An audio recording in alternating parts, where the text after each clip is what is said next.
ela é contraditória. Por isso que eu falei, olha, tem que suprimir o parágrafo 4º, porque isso já está evidenciado no artigo 23. Olha, eu, com todo respeito, eu fui delegado 27 anos. Recebi a ocorrência da Polícia Militar, ele lavrava auto de resistência, teve morte, infelizmente, no local. Infelizmente, porque eu falo que ninguém é dado o direito de praticar justiça pelas próprias mãos. Mas instaurava-se o procedimento e, ao final, eu concluí o inquérito, que o policial agiu com uma das hipóteses da excludente de licitude previsto no artigo 23, não há crime quando a gente pratica o fato em legítima defesa, está em necessidade, exercício regular de direito, isso tudo é dever legal.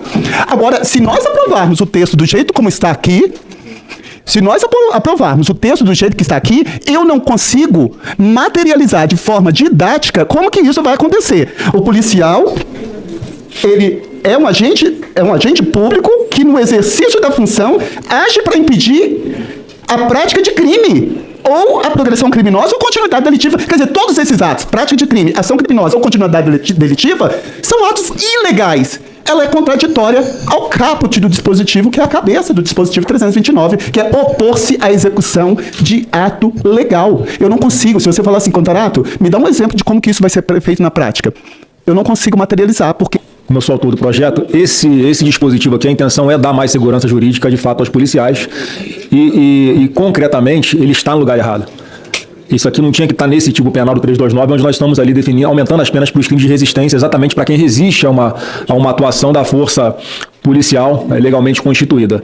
E claramente essa redação aqui é no intuito de proteger o próprio agente de segurança pública que está sofrendo algum ato ilegal de resistência. Então, de fato, não tem que estar aqui. Eu quero pedir desculpa, porque o relator veio conversar comigo sobre acatar a nossa emenda. Eu pedi a ele que não acatasse, porque tinha entendido errado, e vendo Vossa Excelência argumentar, de fato, esse parágrafo 4º não tinha que estar aqui nesse dispositivo 329.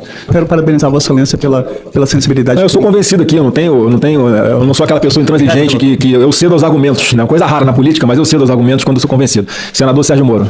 O ponto principal desse projeto é transformar a morte, o resultado morte, num crime de resistência em um crime similar àquele do latrocínio, o roubo seguido de morte, especialmente no momento que a gente vê um crescimento preocupante dessas organizações criminosas no país. Ontem mesmo saiu um retrato aí matéria da Globo, do Atlas da Violência, e nós vimos alguns estados que estão com índices enormes de assassinatos por 1.000 habitantes, e nós só conseguimos atribuir esse crescimento dos assassinatos à ação do crime organizado que corre solto no país. Eu acho que esse parágrafo aqui, senador Moura ou senador Flávio, do parágrafo 3º, que fala: se da violência resulta lesão grave a 4 a 12, ou se resulta morte de 12 a 30, eu tenho que entender, se a pessoa que opõe a resistência dolosamente mata o policial, qual é o crime? Se você falar que vai ser o parágrafo 3º, esse parágrafo 3º, ele é um crime pré-ter doloso. É dolo na resistência e culpa no resultado.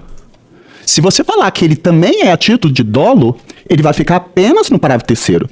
E ao invés de beneficiar, nós estamos prejudicando os policiais. Porque eu explico por quê. Porque o parágrafo 2º hoje da redação está falando assim: as penas desse artigo da resistência são aplicáveis sem prejuízo das correspondentes à violência. Então, se eu sou policial, a pessoa que eu estou detendo se opõe à resistência mediante violência a mim, ele vai ser condenado pela resistência mais a violência que ele praticou, lá por força do artigo 69 do Código Penal. Quando o agente, mediante mais de uma ação ou omissão, pratica 2 ou mais crimes idênticos ou não, aplica-se-lhe a pena cumulativamente. Vai ser pior para ele. Agora, se a gente deixa do jeito que está aqui, ele só vai responder pela resistência qualificada. Posso dar uma sugestão aqui, senador Contarato? Mais uma vez eu concordo com Vossa Excelência.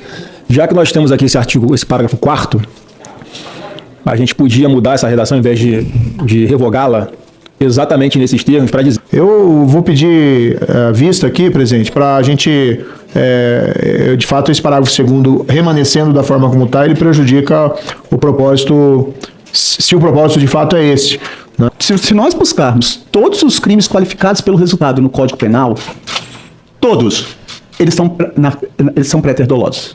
É dolo no antecedente, culpa no consequente. Eu dou uma porrada no rosto de uma pessoa, ele bate com a cabeça na quina da calçada e vem a óbito. Eu não tinha a intenção de matar. É dolo na lesão, culpa no resultado, lesão corporal seguida de morte. Lá ele fala se resulta. Então, como se resulta, lá o entendimento é porque é subtração patrimonial ou subtração patrimonial e morte. Lá no 57, parágrafo terceiro. O que eu estou falando é que a doutrina toda vai interpretar que esse parágrafo terceiro não é a título de dolo. Ele é a título de culpa. Vai ser préter dolo. Então, eu acho que... E eu concordo. E outra coisa, qual é o elemento subjetivo da conduta se o cara imobiliza o policial e imobiliza ele e executa com um tiro de uma .40 na cabeça? O ânimos foi o quê? Foi matar. A gente quer tirar da competência do tribunal do júri uma coisa que está constitucionalmente. Compete ao tribunal do júri julgar os crimes dolosos contra a vida tentados ou consumados. Se a gente continuar nisso, com todo o respeito, eu estou tentando contribuir porque eu sou policial. Nós estamos fazendo nós estamos pensando que nós estamos beneficiando, nós estamos prejudicando, porque a redação tem que permanecer do parágrafo 2º. As penas correspondentes desse crime de resistência aplica-se cumulativamente às correspondentes à violência. Aí ele vai ter 2 crimes em concurso material. Ele responde pelo 329, ele responde pelo homicídio qualificado em concurso material por força do 69, quando o agente, mediante má estimação ou omissão, pratica 2 ou mais crimes idênticos ou não, aplica-se a pena cumulativamente. A figura mais própria aqui é a equiparação ao latrocínio, roubo seguido de morte.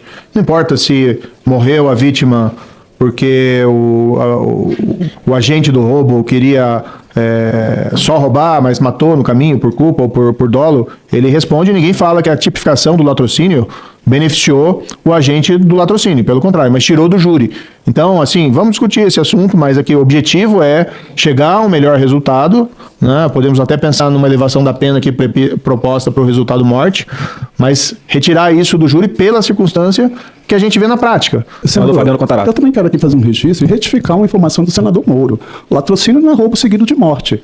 Porque se você fala que latrocínio é roubo seguido de morte, você está delimitando quando aconteceu a subtração patrimonial e quando aconteceu a morte. Latrocínio é roubo com resultado morte. Esse resultado pode ser antes, esse resultado pode ser durante, ou esse resultado pode ser depois da subtração. Eu mato e depois subtraio. Latrocínio. Eu, durante a subtração, eu mato. Latrocínio. Eu subtraio e depois mato. Latrocínio. Então, com todo respeito, roubo seguido de morte não é a definição do tipo penal previsto no artigo 157, parágrafo 3º. Não, mas não é isso. Nós somos legisladores. Não, gente, não é dessa questão doutrinária, não, senador. Com todo respeito, o senhor foi juiz. Isso não é questão doutrinária, não. Nós temos uma função legislativa. Isso aqui é Comissão de Segurança Pública. Nós estamos aqui na Comissão de Segurança Pública. Se o senhor fala que latrocínio é roubo seguido de morte, o senhor está passando uma informação equivocada. O senhor está delimitando quando aconteceu a subtração patrimonial e quando aconteceu o homicídio. Então vamos instruir a população para falar que latrocínio é roubo com resultado morte. A subtração patrimonial e a morte pode acontecer simultaneamente antes ou depois da subtração ou da morte. Só isso, com todo respeito. Só que é sobre resistência.